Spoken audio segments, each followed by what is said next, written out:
වෙනද වගේ මත් මගේ යාළුවෝ හැමෝම අයිබෝන් කියලා පිළිගන්නවා Mr SLmask YouTube channel එකට.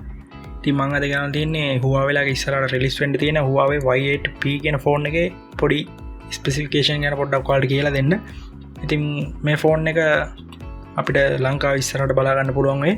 ඉතින් ලංකාවට ආපු ගමන් අනිවාර්යෙන් වීඩියෝ එකක් ගේනවා අන්බොක්සින් ඒ වගේම රිවිව් ටිකක්. ඉතින් මේ වීඩියෝස් ගේන්නේ මේ දවස්වල ෆෝන් ගන්න හැකියාවක් නැහැ. මොකද අලුතෙන් එන්න තියෙන ෆෝන්ස් ගොඩක් මේ කොරෝනා අවසංගතයෙන් හින්දා බ්ලොක් වෙලා දිනවා ලංකාවට එන්නේ නැතුව. ඉතින් ඉදිරි මාස දෙක තුන ඇතුළත අනිවාර්යෙන් මේ ෆෝන්ස් ලංකාවට එයි. ආපු ගමන් අනිවාර්යෙන් වීඩියෝස් ගේනවා අන්බොක්සින් වීඩියෝස්. ඒ නිසා අනිවාර්යෙන් channel එකත් එක්කම ඉන්න. ඔය අලුත් කෙනෙක් නම් පරණ වීඩියෝස් ගොඩක් දාලා තියෙනවා. ඒවත් බලන්න. අපි යමු වීඩියෝ එකට.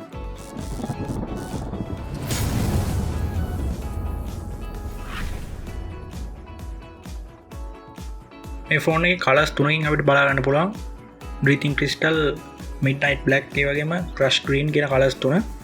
ඉතින් අපි පටන් ගමු ෆෝන් එකේ ඩිස්ප්ලේ එකෙන්. ෆෝන් එකේ ඩිස්ප්ලේ එක අපිට බලා ගන්න පුළුවන් 6.3 inches OLED ඩිස්ප්ලේ එකක් තමයි මේ ෆෝන් එකට තියෙන්නේ.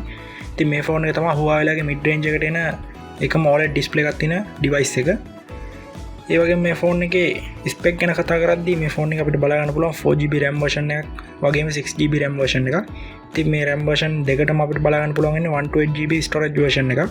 ෆෝන් එකේ processor එක ගැන කතා කරනවා නම් Kirin 710F කියන processor එක තමයි අපිට මේ ෆෝන් එක බලා ගන්න පුළුවන් වෙන්නේ. ඒ වගේම Mali G51 MP4 කියන GPU එක මේ ෆෝන් එකෙන් බලා ගන්න පුළුවන්. ඉතින් software ගැන කතා කරද්දී Android 10 සමග EMUI 10.1 තමයි මේ ෆෝන් එකේ තියෙන්නේ.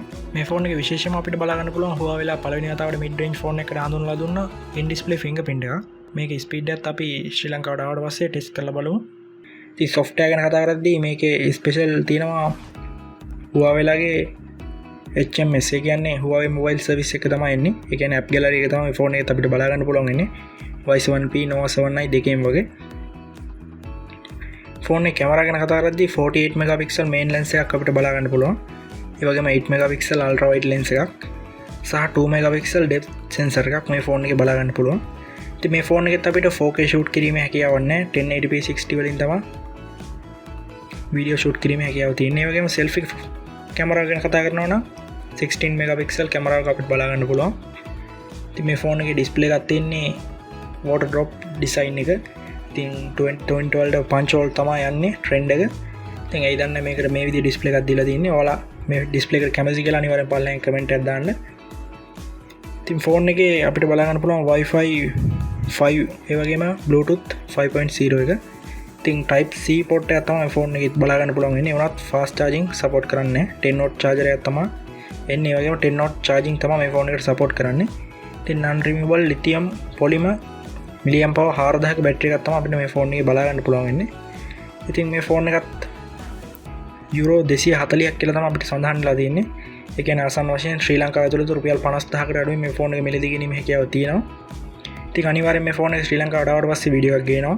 අනිවාර්යෙන්ම ගේනවා.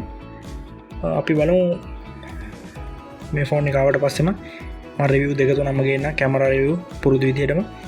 ඉතින් channel එකත් එක්ක ඉන්න අනිවාර්යෙන්ම subscribe කරන්න නැති කට්ටියක් ඉන්නවනම් අනිවාර්යෙන් subscribe කරන්න. හම්බෙමු ඊළඟ වීඩියෝ එකේ. සුබ දවසක් හැමෝටම.